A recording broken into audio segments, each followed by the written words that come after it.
RhythmandSoulRadio.com. We are back. We are live. Austin, Texas, South by Southwest 2025. And I am joined at the desk, at the microphone, by climate champion, global thought leader, person who folks may have seen contribute to articles for Politico, expert commentary on ABC, CBS, Fox, and more. And now she's sitting here with me here on RhythmandSoulRadio.com, Michelle Lee. Hey, Michelle, how are you? I'm doing well. How are you, Marco? I am great. I'm glad to talk to you because this is fascinating to me for a number of reasons. You started out working in Silicon Valley, and then you pivot and you start Clever Carbon. Yes. So tell me about that part first. What kind of sparked that? Yeah. Well, thank you for having me, Marco. I love kind of telling the story of how this all happened, and it was a bit of a journey. I was working in tech, really, great job, moved to London actually at the time, and I have always been really involved in sustainability from an individual perspective. So I always bring my own coffee cup, my reusable bag. I stopped eating meat in 2017. Don't worry, that doesn't mean all of you have to as well. I know that's like always something people are worried about. But I started Clever Carbon as a side project, and really I had no intention of doing it full time, but I, found myself in a position where I was looking for, a new challenge in my professional area. I had left my previous employer, and I just found myself spending all my time on Clever Carbon because it had been a side project for at least 6 months, but now I had all this time in my hands, so I could either be applying for jobs or working on Clever Carbon. And of course, what did I do? I worked on Clever Carbon. So I eventually decided to give myself 6 months to just try it out and see what I could make of it. And, 4 years later, we are official partner to the NBA. I've done a lot of talks. This is my third time at South by Southwest, so It's been a journey. Excellent. So now explain to folks what Clever Carbon is. Yeah. So Clever Carbon, we teach people about carbon footprint in a really hip and fun way. A lot of our content is published on Instagram, on LinkedIn, and the idea is to help people understand their impact from a numerical standpoint, right? If I tell you, 6.3 on the Richter scale, you know what that means. But when I say 420 parts per million of carbon dioxide, like no one knows what that means. Should I, be worried? Is that good? Like people have no idea, no understanding. And just to give you a little bit of reference, so before the Industrial Revolution, before the 1900s, we were at 280 parts per million. So that's really when we had paradise on Earth. There was abundant biodiversity, clean air, clean water. You can just hear the biodiversity and the birds and all the different sounds of nature and even all the different bugs. And at that point, we were at 280 parts per million. It was the first time our climate had really been stabilized after the last ice age, and it was really a period of paradise. Fast forward to we started using oil and, creating greenhouse gases, burning fossil fuels, and we slowly started creeping up in terms of CO2 concentration because when we use fossil fuels for energy, carbon dioxide releases into the atmosphere and it stays there for hundreds of years. So essentially, when Taylor Swift was born in 1989, we had already reached 352 parts per million. That's up almost like 130 parts per million from 280. And today we're at around 427 parts per million. And basically experts say that if we surpass 450 parts per million, we will surpass the 1.5 degrees Celsius target set by the Paris Agreement. I know that all sounds very jargony and kind of weird, but you'll hear a little bit more in the media these days. But carbon literacy is really important because we don't understand qualitatively what the challenge is. We're surpassing 450 parts per million at a rapid speed. We're nowhere near 280 parts per million when our planet was stable and we had paradise. And as long as we keep emitting and using a lot of energy, it's only going to get worse. So we, need to reduce our emissions rapidly. And B, we need to actually draw down carbon from the atmosphere in order to get back to 300 parts per million and below, and everything from the meals we eat. So let's say the average vegetarian meal, 600 grams of CO2 emissions. The average serving of chicken is 1,300.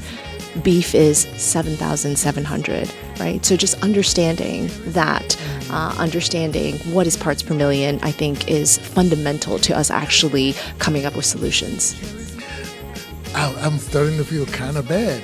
I don't eat meat, but I do eat chicken. So I was like, but that's still a lot. That still seems like so much higher than eating a vegetarian meal. I don't know if I can give up chicken now. So. Yeah. Well, there's, I get this a lot. You can, but the question is, do you want to? So you don't want to, which I understand. Most people don't. I remember my mom used to tell me that when my grandfather grew up, he went through the war and he ate tree bark. So he didn't give up chicken. He didn't have any choice. And we're getting to a point where, we're getting closer to that state of like, okay, it's not about whether you want to or not. Do you need to? And do you have a choice?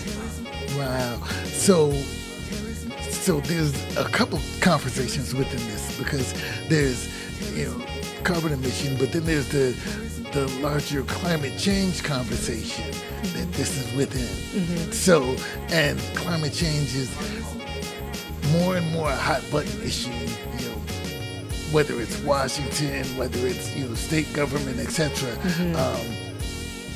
So how? Because what you're doing is so much more important given that concept as well. Yeah. So I'm trying to figure out the navigation of that too, but trying to make people understand the carbon component and how that relates to the climate change conversation, and how what you're explaining to them can help. Better. Well, let me take a step back and just kind of talk about right now, when we talk about sustainability and climate, there's a lot of talk around corporations, setting net zero targets, decarbonizing, setting 2030, 2040 goals. That's all very great. What we're really not talking about is what's happening up in the Arctic, which is why I'm here at South by Southwest. So we have a talk on the Arctic, and I'm sorry if I jumped the gun on if you had a question on that. I was coming to that. Yeah. And, we don't see the Arctic, so we don't think about it. We don't see the oceans, so we don't think about it for the most part unless you're coastal. But there's a lot of important things going on in the Arctic right now. Sea ice is melting at a rapid rate, and that's messing up a lot of things. One thing is sea levels are rising. So if you're Miami, if you're coastal, it's definitely something to be worried about, and something that can really impact our daily lives. But not only that, the sea ice is very important in stabilizing things like the jet stream and the polar vortex, which actually control and have a huge impact on our weather, global weather patterns. And with the sea ice melting, the jet stream is now wobbly. And that's an issue. We're going to have more extreme weather events, unpredictable weather events. But not only that, what's happening in the Arctic is that because the sea ice is melting, there are new shipping lanes that are opening up. In our lifetime, we are going to have a new ocean because of melting sea ice. And wait, you got to stop right there. So explain that there's going to be a new ocean. Because, we've heard about melting sea ice. Yeah. But when you say it like that, I think, like for me, it's a whole different perspective. That there's the Atlantic and the Pacific, and now another ocean. Yeah. Is going to show up because of the melting sea ice. Yeah. In our lifetime. In our lifetime. And what's going to happen is companies are going to try to ship through the Arctic because it's a shortcut, but there's many problems. It disturbs sea ice, so ecosystem that is already super fragile. Now there's going to be a lot of commercial activity because the ice is melting. There's now access to deep sea mining. There's access to new minerals. The permafrost is also melting and releasing methane, which is a greenhouse gas that is 25 times more potent over a 100-year scale, but over 50 times more potent over a 10-year scale.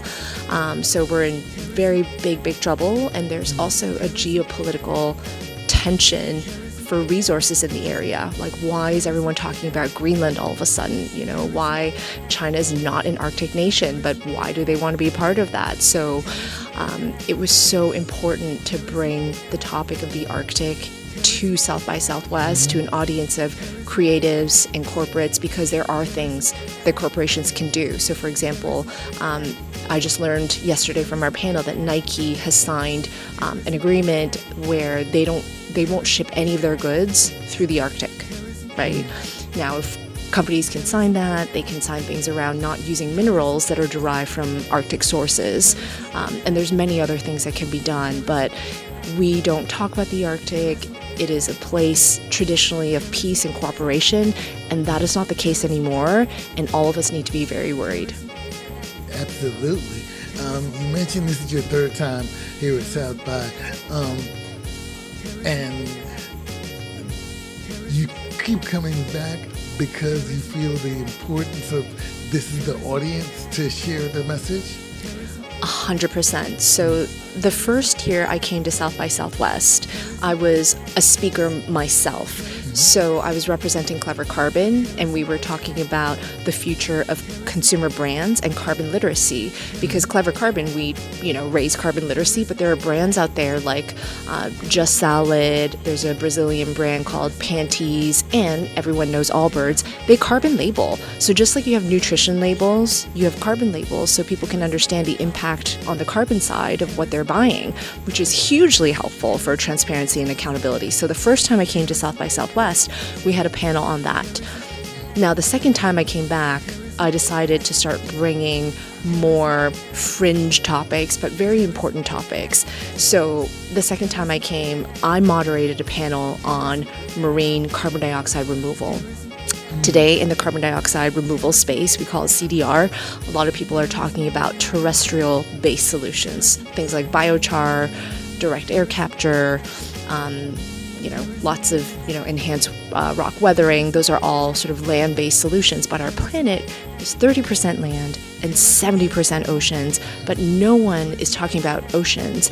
And our ocean actually naturally removes carbon, but right now it is just unproductive. We've done too much damage. There's decreased biomass, so whales actually play a really important role in drawing down carbon through the whale pump, and actually their poo has iron, which fertilizes the top levels of the ocean. So phytoplankton, they have nutrients to proliferate, and they use photosynthesis. So they draw down CO2 and they produce oxygen. So almost 50% of oxygen on our planet is created by phytoplankton. So every other breath that you take is thanks to phytoplankton. But again, we don't see it, we don't think about it. So the second time I came, I wanted people to learn about marine carbon dioxide removal, because the scale, we have 70% of our planet is ocean, is so much more significant than any terrestrial solutions that we can come up with.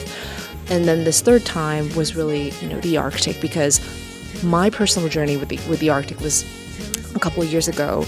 I learned about this project where they were trying to refreeze the Arctic, and that really hit home to me. Like, the fact that we were in such shit that we needed to refreeze the Arctic, and how does one even go about doing that, right? We have indoor snowboarding, skiing things, but like, to do that for an entire region, how are we going to do that? So that's where I started paying attention, and I started meeting folks in the space, and I was like, we need to go to South by Southwest, and we made it.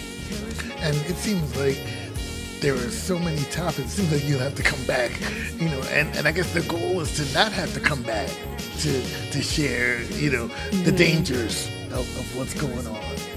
I mean, these types of changes take a lot of time to manifest, to unfold, and to take action on. So within the next 10 years, I think I'll still have reason to come back. I'm not sure if I'll come back every year. South by Southwest is intense in so many different ways. Yes. But when we really think about some of those, oh my God, climate moments, the Arctic is really up there. No pun intended. Yes. So your panel hasn't happened yet. It happened yesterday. Happened yesterday. Okay. Oh, 2 days ago, Monday. Monday. Okay. Yeah. Okay. Yeah. And then you're still here doing this, sharing information. I'm here attending events. There are some side events that I'm a part of. I've got friends in Austin. So, right now, after the session, I'm just chilling, hanging out. Well, I'm so glad that you were able to stay around and we've been able to talk, because this is so fascinating and I can continue to ask questions about this, because it's amazing when you really think about it. And us as lay people, we hear things but don't understand it in terms of your work and kind of bringing it down to a brass tacks, bare level and hip, fun way to learn about it. Yeah. Is important. Yeah, and I will just make a plug that the South by Southwest talk is recorded. It'll be up on, our social media and website really soon. If there's one thing that you can do for climate this year is carve out, 1 hour of your time to catch the panel, hear from experts. We have, several people who are Arctic experts, who are veterans, served in the military for years, climate expert as well. So yeah, a quick plug for that. Absolutely. And plug your website. Yeah, so my website for Clever Carbon is clevercarbon.io. And if you're curious about what your personal carbon footprint is, so the average in the US is 17.0 annually. So each person on average emits about 17 tons of carbon. In the UK, it's around 7.7. In Vietnam, it's 2.2. Canada's around like 14. So if you want to find out what your personal carbon footprint is, you can head over to our website, take our 2-minute quiz. It's super fast, and find out what your carbon footprint is. Awesome. Michelle Lee, climate champion, thought leader, thank you so much for stopping by and educating us and sharing information. My pleasure. Thank you for the space. RhythmandSoulRadio.com. We are live, South by Southwest 2025. We continue on with more. Charismatic, sympathetic.